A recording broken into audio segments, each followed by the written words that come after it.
Hello friends, welcome to my channel Impact Knowledge. If you are new to this channel, consider to like, share and subscribe. Also press the bell icon to receive notification whenever a new video is uploaded. Let's get started. In this video, today we will discuss what is IDV, Insured Declared Value. So आपकी जो vehicle है उसका current market value क्या है, ये क्यों important है आपके लिए जानना, एंड इसमें रेट ऑफ डेप्रिसिएशन कैसे एप्लीकेबल होगा, कौन से वो फैक्टर्स हैं जो आपके आईडीवी को चेंज करते हैं. So we will discuss all these points in this video, so please stick around in the video till the end. So जब हम आईडीवी की बात करते हैं, so generally as a first time buyer हमारे लिए बहुत कंफ्यूजिंग हो सकता है कि बेसिकली ये इंश्योरेंस प्लान वर्क कैसे करते हैं, कौन से फैक्टर्स हैं जिससे हमारा प्रीमियम जो है वो चेंज होगा, एंड हमारा क्लेम के टाइम पे ऐसा ना हो कि हम प्रीमियम तो पे कर रहे हैं बट क्लेम के टाइम पे we are completely lost and we don't know कि अभी ये जो क्लेम अमाउंट आ रहा है ये इतना नहीं इतना होना चाहिए. So hence it is important कि हम कुछ इन्फॉर्मेशन को अच्छे से समझ लें before you buy a insurance policy for yourself. So now let's go further in the video. So IDV की जब हम बात करते हैं, बेसिकली इसका ये मतलब है कि आपकी व्हीकल की, आपकी कार की करंट मार्केट वैल्यू क्या है. सो जो आपका मैन्युफैक्चर है, ओके, सो लेट्स से जैसे ही आपकी कार शोरूम के बाहर आ रही है, ओके, सो ऑफकोर्स इसका एक सेलिंग प्राइस होता है आपकी कार का. वो डिपेंड होगा आपका मॉडल क्या है कार का, आपका कार का वेरिएंट क्या है, आपने कोई एडिशनल एसेसरीज आपके कार में ऐड किए हैं. सो ये सब चीज़ों को जो है एडजस्ट करके डिटरमाइन करके आपकी कार की जो डिप्रिसिएशन जो वैल्यू है एवरी ईयर कैलकुलेट की जाती है.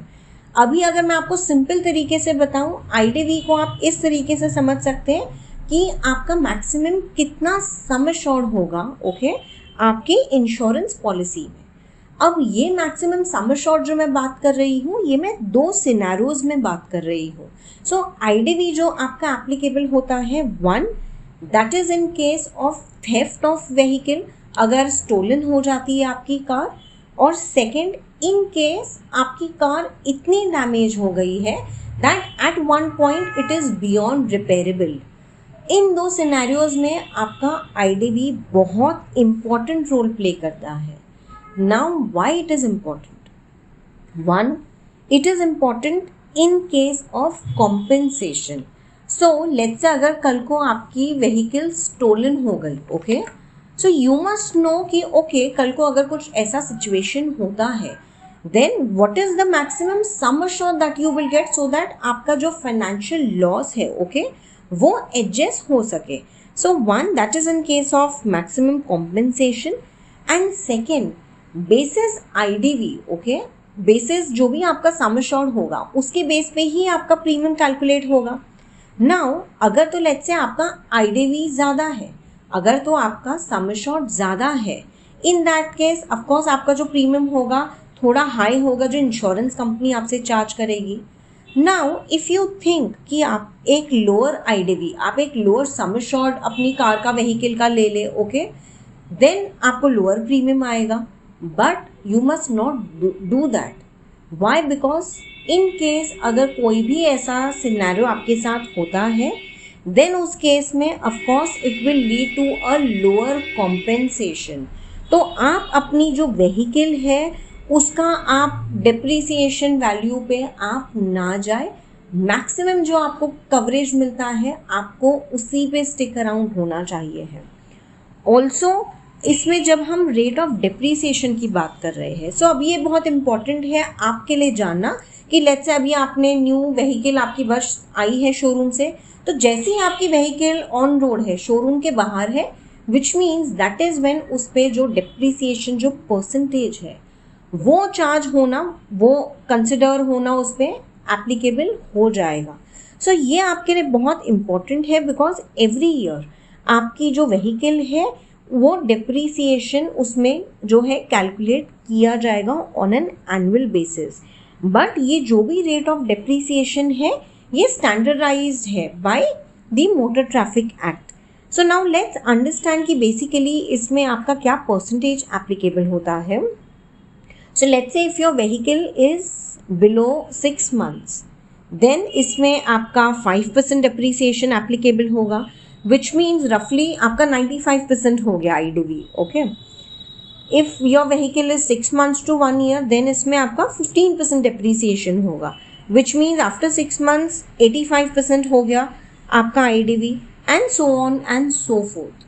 नाउ कौन से फैक्टर्स है जिसके कारण आपका ये डेप्रीसिएशन का जो परसेंटेज है इतना एप्लीकेबल होता है, ओके, आपकी व्हीकल पे.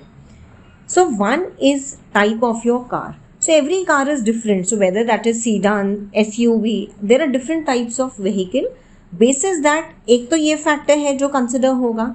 नेक्स्ट, लेट्स से अगर कार आपकी सेम टाइप की क्यों ना हो, बट इसमें मेक एंड मॉडल डिफरेंट होगा. Why? Because different car brands have different values.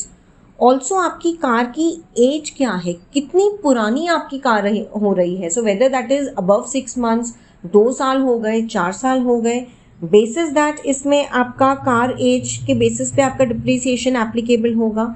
Also आपका रजिस्ट्रेशन व्हीकल का कहाँ से हुआ है. So now different cities have different your ex showroom price, right? So basis that again it would be considered. Last but not the least, आप let's say कोई additional accessories इसमें आप add करवा रहे हैं तो उस फैक्टर को भी इसमें कंसिडर किया जाएगा, बेसिस विच आपकी जो IDV है वो कंसिडर की जाती है. नाउ अगर आप चाहते हैं कि आपका let's say for good 5 years आप चाहते हैं कि आपकी लेट्स से न्यू कार है, आप नहीं चाहते कि इसमें डेप्रीसिएशन ऐड करे इंश्योरेंस कंपनी, आप एक मैक्सिमम सम अश्योर्ड चाहते हैं, देन इन दैट केस आप एड ऑन्स पॉलिसी में ऐड कर सकते हैं. So there are different types of add ons जो पॉलिसी में आप अटैच कर सकते हैं. So let's say you have something called as return to invoice cover या let's say zero depreciation cover. So मैंने एड-ऑन्स पे भी there is a separate video that I have already made. I have given the link in the description box. आप add ons को भी refer कर सकते हैं. So while you are getting your car insurance done, according to your requirement आप इसमें add ons add करें. But like I said initially, it is important that you must know how IDV is going to affect you, basis which आप add ons को ज़रूर add कीजिए इन your car insurance policy. So I hope this video was useful to you. If there is any further comment, any feedback, please put it in the comment section, and thank you for watching.